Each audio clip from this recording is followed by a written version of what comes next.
Section O podcast. Glad to have Madeline up in here. She's you've probably seen her on Twitter.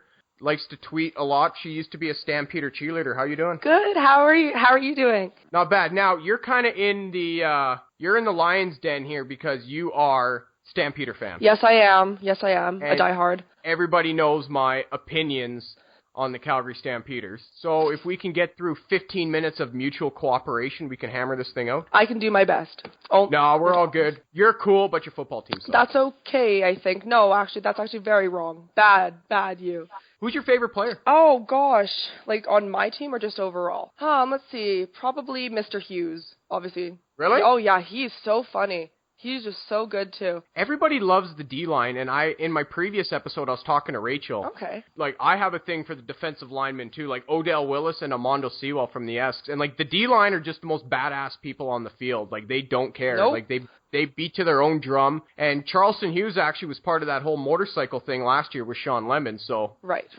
You know, gotta shout out love for the D-line. Exactly. The D-line's great. They're all really cool guys, too, so... Everybody loves the quarterback or, the star running back. Nobody gives any love for the defense, and I'm glad that we get some love up in here for the defense. Who doesn't? I mean, like, they are just the best players, though. Like, they are just the most ridiculous guys as well and just do the most ridiculous things. Like the somersault, which is going to come at Labor Day. As well. The sack dances. Yeah, those were epic. Somersault from one end zone to the other after Bo Levi eats dirt, but that's neither here nor there. Yeah. You used to work for the Stampeders. Yes, I did. Yes, for about 2 years. You still work for them now? I actually don't have a job right now. Ooh. Yes, I just got back from a trip, so I forgot to get a job for the rest of the months. What did you do when you worked for the Stamps? I was in the ticketing office, and I just kind of helped out with finding seats for people, basically the standard stuff. I don't know. Do you ever interact with players? Do they come in and out?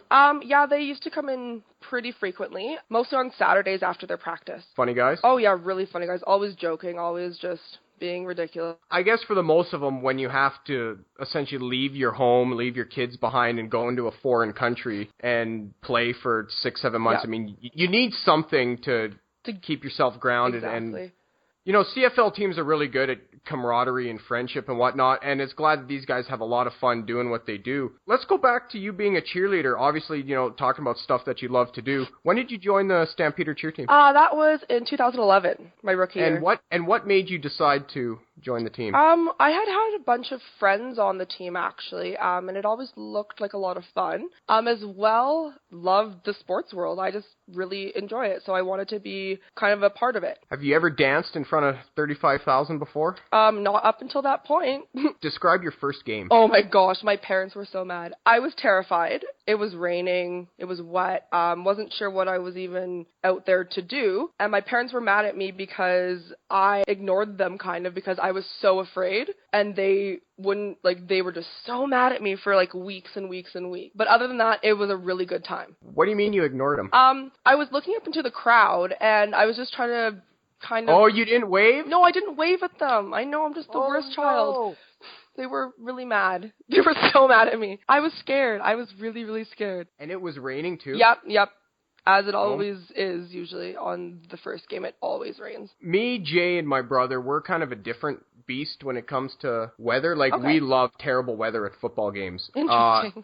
Shittier it is outside, the more hard we go. It's the more, yeah. It's something that I just can't explain. The sun and the warmth brings out everybody, but, really, the diehards are the ones that stick it out. We actually had to be borderline forcefully removed from our seats one time when there was a thunderstorm and the power went out at Commonwealth. Oh, my goodness. And so they evacuate everybody down into the concourse, and, we just turned to each other, well, we have no business in the concourse, whatever, let's just stay here. And so there's a handful of us, whatever, we're just drinking in our seat, waiting for the players to come back on the field and resume the game, and the cops are like, no, you need to go to the concourse now. And we're just like, why? And this is back when that was the hill we wanted to die on that day, we were younger.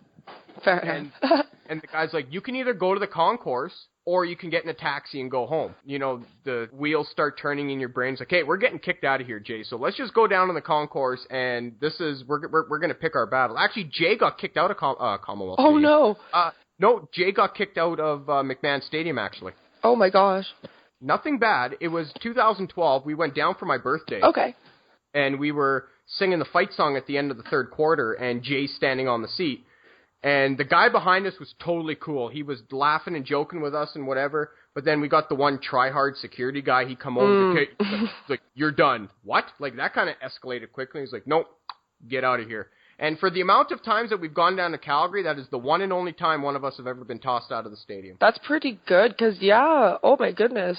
All you're trying to do is just be having a good time and just showing your pride. The funny thing about it, though, is we were staying in Motel Village across the street. By the way, if anybody's coming down for Labor Day, Econo Lodge in Motel Village is the official hotel of Section O. And not the good one, we stay at the shittier one. $89 a night, the best. And we could see Jay, because we were sitting on the west side, we could see him doing the walk of shame up the ramp beside the scoreboard all the way back to the hotel. Oh my. You guys are ridiculous. Just make me laugh all the time. It's so funny. I'll just, just like to have fun. What do you do at the games? What's your game day routine? Oh gosh. Well, it used to be it was a long thing. But now, my game day routine, I don't know if I have one now that I'm not on the field, honestly, now that I think about it. That's really sad. Did it feel different to you, your first game not being on the cheer team, now you're sitting in the stands? Yeah, it was sad, I guess, because it's just hard to, I don't know, like, it was just really hard because, like, they're out there having so much fun and just having a lot of fun, and you just want to have it too, but unfortunately, I was off of the team, so I wasn't able to. But it was weird. It was definitely weird. Do you still interact with some of the girls on the Outriders? Oh, yeah, I see some of them every so often. Not recently, but I still talk to a few of the girls that I was on the team with, for sure. For people that don't know, and I don't know how you don't know, but you should, you guys come up for the Labor Day rematch as well. Yes, we do. But before that is the Labor Day Classic, and you guys cater to our girls and guys. Yes. So describe what happens on the Labor Day Classic when the two cheer teams meet up. We love each other. We actually have a very strong... we love each other. Both of those teams love each other, which is very odd because in theory we are rivals, but we love each other. Yeah, but it's sports. It's just sports. Is it just sports though? Is it? Well, and anybody, you guys can drop a hate comment in the info box below this video. It's just sports. So let's just, and I understand the irony of me saying that, but at the end of the day, it's just sports. Very true. No, but they are amazing. Love your guys' team. They are just. So what do you guys do when you meet up? What happens? Well, we basically just meet up. I mean, we don't really get to spend much time with them on the Monday. It's because it's a Monday, so everything's really fast. But when we go up on the Friday, we actually go out the night after. I believe they still do that. That's right. You guys stay the night now, and now that the game moved back to a Saturday, do you guys? I'm pretty sure they still stay overnight. I would assume. I just want to know because I want to crash this party. Oh, good luck. Good luck. It would be the greatest party in the world. It is a good time. People, I've tweeted out that if you can crash the cheerleader party post Grey Cup, it'll be the funnest night that you'll ever have. Yep. And I assume that the post Labor Day cheer team bash on the Friday, Saturday night, whatever it is, would also be a good time. Yeah, it is a lot of fun. We're just out dancing and having fun, just enjoying each other's company, I guess. Can you hear the crowd when they heckle you in Commonwealth? Oh, yeah. There was... I have some stories about that one. I don't think... Give me your greatest story. Give me your funniest one. Oh, gosh. Putting me on the spot. There's so many. What have some of us douchebags have done to you guys? Well, I've let's see. There's the... there's just so many. I could tell you a sad one, which is kind of sad. But it wasn't in Edmonton, I don't think. I think it was in Moncton. Were you in Moncton? I was in Moncton. Wasn't that fun? Yeah, we went for 2010 when the Esks played the Argos, and my brother at the time was only 18, and drinking age in New Brunswick is 19, and So we land on the Friday afternoon, and we get to the hotel, and the first thing we do right away, liquor store. So we're all pre-gaming in the room, and we decide that we're going to go out on the town after, and we went to the Coliseum, Moncton Coliseum, where they had a band and whatnot, and it was kind of crappy, so we went back downtown Moncton, and we went into the Argos headquarters. It was a bar called the Old Triangle. Did you guys go in there when you were there in 2011? Ooh, I can't remember the bars exactly. Where was that about? The one that's probably smoldering right now because we lit that place on fire. 'Cause it was just amazing. We snuck my brother in the Friday night, And like I said, he's 18, so he's in there underage. So if New Brunswick Gaming and Liquor's listening, sorry. Yeah, it happens. And we all wake up Saturday with a hangover, and we're going to go tour downtown Moncton. And we were actually staying in Dieppe, which is about 45-minute walk from downtown Moncton, which we did, drunk and hungover. Wow. And so we go now on the Saturday night, we go into the Atlantic Schooners party, which if anybody's ever been there at the Grey Cup, one of the best parties at the Grey Cup. If you can go to a Schooners tent, it's great. Yeah. Again, we snuck my brother in. And we were partying with Mark Cohan, and we were tearing up the dance floor. And Peter MacKay, the defense minister at the time, was in there. And he was with Rona Ambrose, who is, I don't know what she is now, but I'm pretty sure that they were together. Oh. You know what I mean? At the time. Because they were... a little bit close? For lack of a better term, studying each other's eyes for about 10, 15 minutes that night. Wowza. And you know what?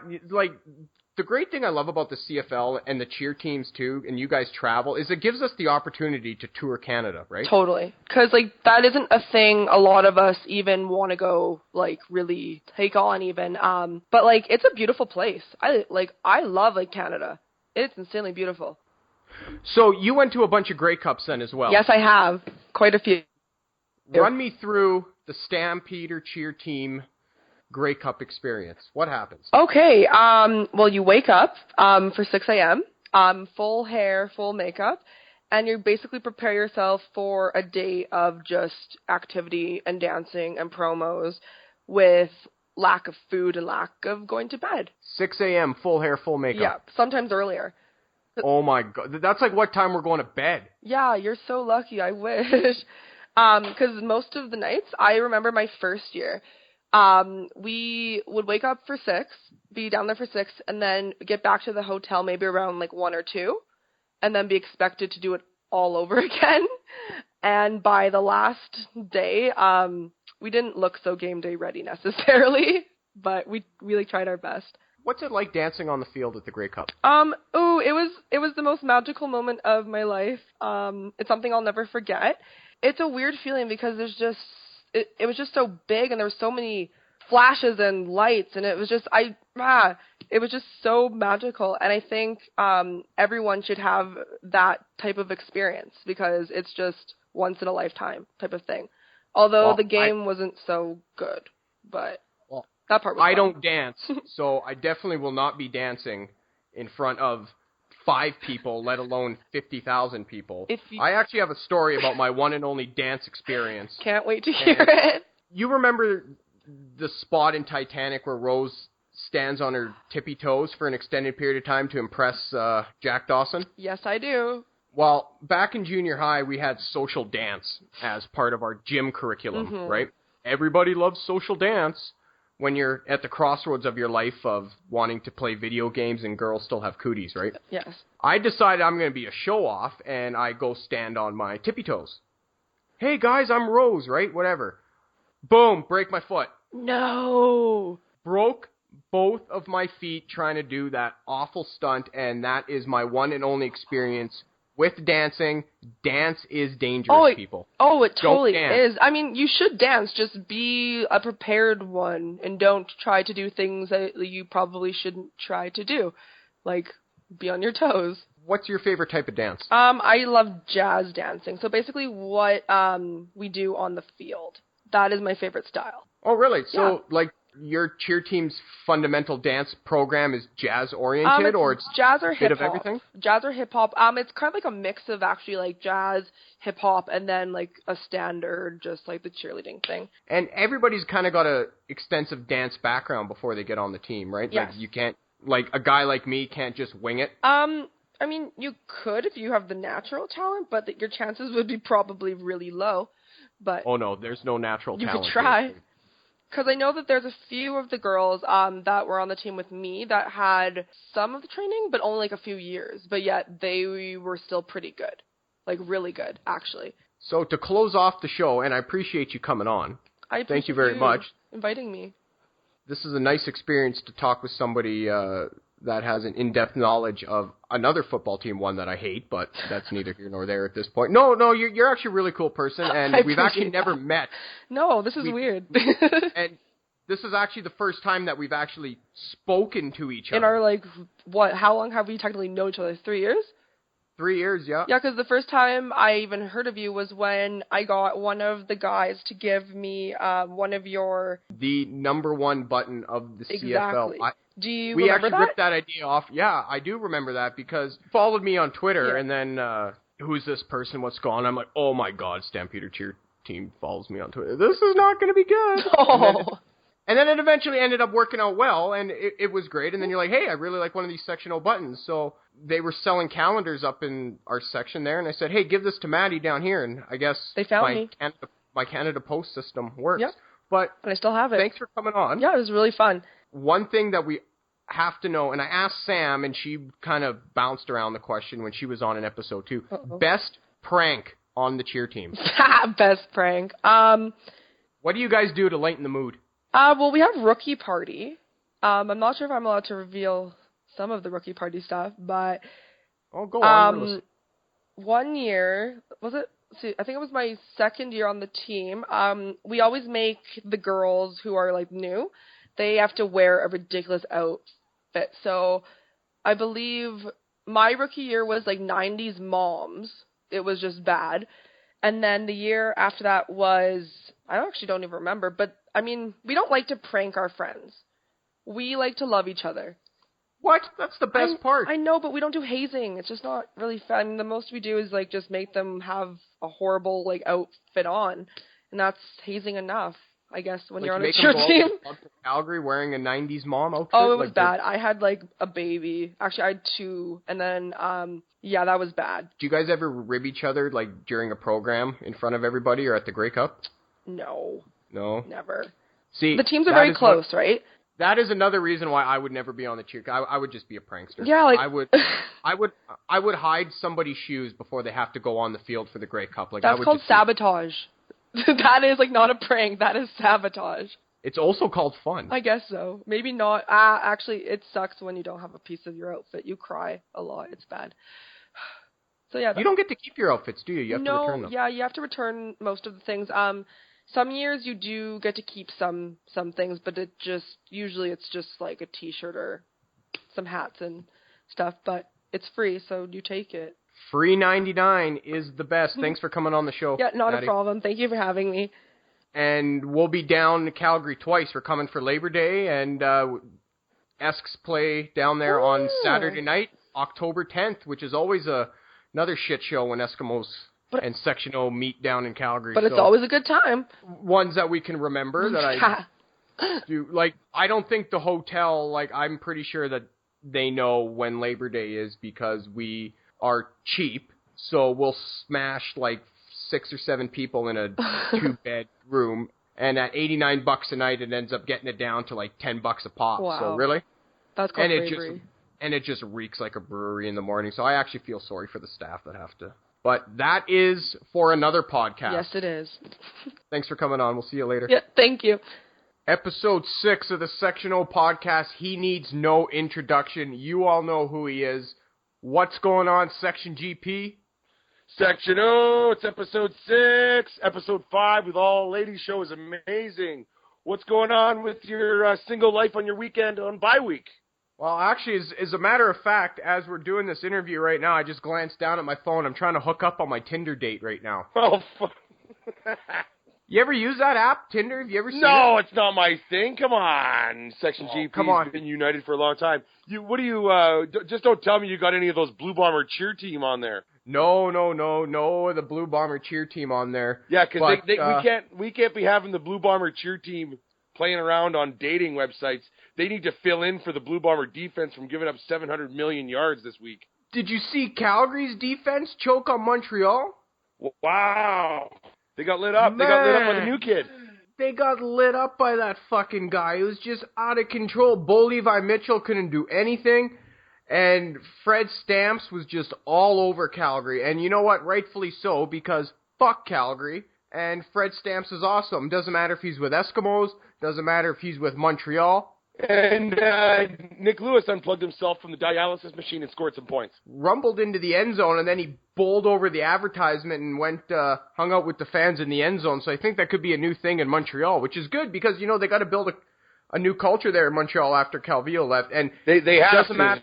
And it doesn't matter if you're Edmonton, Calgary, Saskatchewan, Toronto, whoever. Anytime CFL player can interact with fans is good to go. What are you drinking right now? We're doing this interview Friday night. What do you got in your hand? Well, we just got off the road. Section GP has migrated way up north to Fort Nelson, BC for the bye week. We're on a bit of a holiday. We've got a beautiful wedding, bachelorette event this weekend, wedding the following week.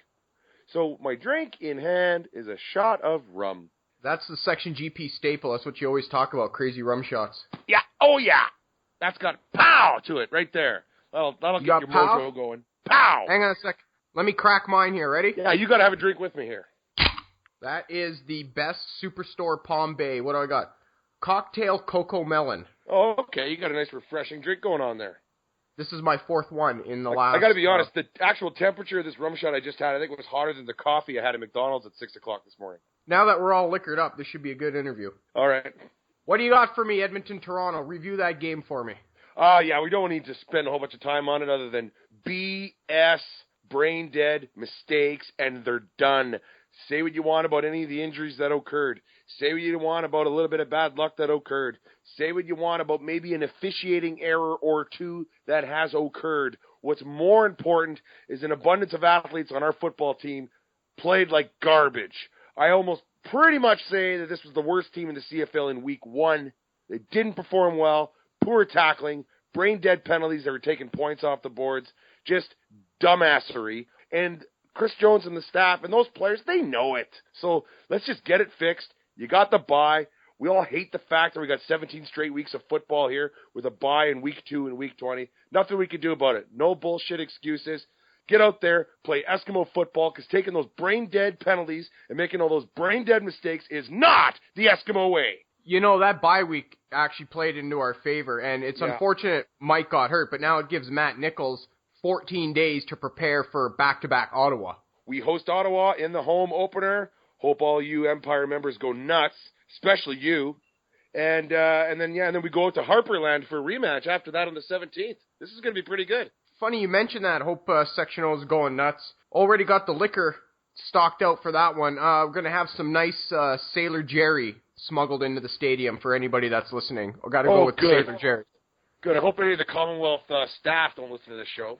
No, I think they do, and I just don't give a fuck. And we got some touchdown Jello shooters going on, so hopefully, Kenny Stafford, Nate Kuhorn can get in on it. Run me out of Jello shooters. That's the goal, boys. I pack quite a stock, so run me out of Jello. I've only ever run out of Jello. No, that's a lie. I run out of Jello shooters all the time. We just end up giving them away at the end or just fucking bombed. That's fantastic. They catch up to you. They are deceptively strong. Oh, dangerous. My goodness. I'm about to eat a whole bunch tomorrow. What's going on tomorrow in Fort Nelson with this bye week, Rory? Well, as far as sports fandom goes, not a lot. It's my brother and sister-in-law's bachelorette event, so we're going to be just basically going crazy with Jello shots and rum shots and staying up all night by the campfire. It's your typical Western Canadian kind of night. It's going to be awesome. And as far as sports goes, we're definitely going to squeeze in when we can. Thursday night, the 9th, is the big night. Melanie and I are going to find a TV at someone's house here, and we're going to basically wreck the place. They're not having the bachelor party and the stag at the same area, are they? No. They're not having them together. No, same town. Okay, good. Same town, but no. Because that's not allowed. You can't have any of that shit. You can't get them together. No, but we'll see how it goes. I might be being eavesdropped on right now. I think they're going to meet up at the quote unquote end of the night, so we'll see what kind of trouble we can get into. Ooh, little end of the night action. Remember, I'm injected into this situation, so things could get out of control quick. Some bad decisions. When did you get married, Section GP? The wedding was July 17th, 2010. What was your bachelor party like? I don't quite remember. Rum shots got to you? Jello shots and rum shots. It's the same song over and over. It started in my brother-in-law's hotel room in Grand Prairie, and then it went to several establishments, And I know I kind of woke up in a haze, in kind of a purple haze at about 5 a.m. at a friend's basement in the south side of Grand Prairie. And I knew I had to basically get home and get a couple hours sleep. Hotel rooms get pretty dangerous if you're drinking, hey? Well, yes, like, there's something about it. There's nothing obscure about it. It's just a hotel I'm familiar with in my own city. It was just where my brother-in-law was staying. It was just a good starting point for us. They had a fridge in the room. We had the Jell-O shots in the fridge. So next thing you know, you've had 10, 15, 20. I mean, and that's it. You're done. I don't care how big you are. I could be, you know, like I am. I'm 17 billion freaking pounds. I still get wasted and don't even remember where I am after 1,000 shots. I think it's the novelty of, like, just not being at home. Like, you're in a hotel room, you know, Yeah. You don't have to worry about because, you know, you've been in a couple of our hotel rooms on Grey Cup trips and some CFL roadies, and you know the destruction that we can get into. Yeah, you guys are pretty much the Pantera home video of CFL football. Our heavy metal listeners will understand that one. Oh, fuck, you have no idea. We were in Calgary 3 years ago for an October game, and it was a Saturday night. Dangerous, by the way, so if the league is listening, you probably shouldn't schedule Edmonton, Calgary on a Saturday night. There's going to be one on October 10th. It's a 5 o'clocker, so head down Saturday afternoon, get bombed, watch the game, out on 17th Ave, get bombed again, that hotel room. But anyway, I think the Eskimos lost, and we get back to the hotel, and we're going to put on a quick change of clothes, and we're going over to BP's, get a bite to eat, and then head on over down to, I think it was the Red Mile at the time. I don't know how it happened, because we were drunk, but the coffee pot got in the way, and it ended up going over the balcony. Got in the way. So we tossed the coffee pot over the balcony, and then, you know, logically, you go, hey, why stop there? The toilet paper went over the balcony, the fucking telephone went over the balcony, and I don't think we're allowed to stay at that hotel ever again. Well, if those stupid Stampeders had stopped beating us all the time, we wouldn't be throwing shit around their city. Well, I mean, and I got busted by the cops for open liquor that night, too. Oh, wow. Never got a ticket, though. Never got a ticket. Oh, he just busted you on it and left it. He didn't. He told me to dump the can and leave it for the hobos. I can't wait to get together with a few of the BC Lions fans I know in the family here and watch a little CFL football this week. It's always fun. You know, we are far away, but we are going to be going absolutely crazy through the TV at this game on Thursday night. I know we're going to talk a lot more about it on the next show. I want to preemptively get everyone fired up. I want to get everyone fired up about how fired up I'm going to get you fired up when we get fired up. You're getting fired up to get fired up to make sure everybody's fired up to get them fired up? Pretty much. That's the best I can do from so far away. Hope you guys can hear me, because it's time to go frickin' crazy. We had a terrible game. Our football team had a terrible game. We have the bye week. We have a lot of built-up frustration and impatience since our last win, which would have been November 16th, our last win that meant something. So against the Riders. Against the Riders, an 18-10 postseason game win with 6 picks. Let's get right back to that, except we're going to get more points. Matt Nichols ought to light him up. Where do you think all this Matt Nichols hate is coming from? Like, I remember 2 years ago, people were lining up to suck his dick, and now they hate him. What is this garbage? Well, the thing is I'm very realistic. So I'm like many fans, I'm right behind him. He's going to start for our football team. This is the way it is, and this is great. The hate, maybe the frustration has to come from the fact that he's been given a few opportunities, and in particular, those 2 playoff games in 2014, I think we can all agree that he didn't seize those opportunities correctly, properly, fully. No, fuck off. No, and no, and no. Listen, everybody needs to turn their volume up on their phone right now. This is my rant on Matt Nichols, and you guys can drop a hate box in the comment below, and really all I'm going to do is delete it because you're all a bunch of sorry sons of bitches. Matt Nichols is good enough like Mike Riley. Matt Nichols almost beat Mike Riley in 2012 had he not destroyed his knee because Ed Gant can't catch the fucking ball. Correct. Matt Nichols is a stud quarterback. I will take a bullet any day of the week for Matt Nichols. And all this hate that's on him on the Eskimos Facebook page, eskfans.com, cfl.ca, whatever. I want you guys to take that hate, turn your laptops off, lube it right up, and stick it right up your candy asses. Because Matt Nichols is a fucking amazing quarterback, and all you guys are stupid. I don't like anybody that talks shit on Matt Nichols. Fuck you. I love it. Finally, someone other than me that sticks up for the coach or quarterback when everyone else is wiping their ass with them. How can somebody call themselves... No, I'm not done yet. How can somebody call themselves a fan of the Eskimos when they shit on another player? I know. What is that bullshit? I know, and we watch it with our other professional sports teams in the city, and I'm not going to get into detail, but you'll agree, we see it happen there too. If you're a fan of the Eskimos, you should not be talking shit about our players. Go talk shit about... There's enough shit to talk about the Riders, and there's enough content to talk about the Calgary Stampeders. You should not be talking shit about the Eskimos or any of these players. This is our team. This is our team. These are our athletes. Damn right. You damn right. And if you got a problem with me sticking up for Matt Nichols, you can hit me a DM. I'll give you my address. You can sit down in my living room and tell me this to my face. Oh, God. I love it. Wow. Hey, did you take a page out of my book or something? Wow. I'm fucking fired up, ready to go right now. Just the thought of this Matt Nichols sucks train that's apparently boarded and left station. You know what? Those people, you can go fuck yourselves. If you don't like Matt Nichols, go fuck yourself. And that's all I really got to say about that. That's awesome. I just need to make a realistic statement that Matt Nichols would agree with me if I've sat here and I said this right now. He wanted more from himself. He wanted to execute just a little bit better because the results weren't good enough. That's all I'm saying. I'm not discrediting any of the points you just made. He is our starter. He is a CFL player. He has got an opportunity, and he is going to excel at it. Well, I think any player that doesn't play up to his standard or what he deems his quality of skill, I think that they also would demand better of themselves. Any player, football, hockey, basketball. And if Matt Nichols feels he didn't play very well in the Western semifinal against the Riders, well, now here's his opportunity to not only silence his critics, but I guess in a way redeem himself. Absolutely. He's going to want, he's going to want to get more out of himself, and the rest of the team's going to want to have to perform better than they did in the playoffs, because it's a reflection on that. That could be some of these people extremely short-sighted and kind of pig-headed that are down on the notion of Matt Nichols being our starter. They should take their moronics and shove them up their candy asses. I agree. But there is a reason where they started the thought, and they saw a couple of plays. They saw maybe one or two overthrows, and then they just generalized his whole career on that and kind of throw it in the garbage when they shouldn't.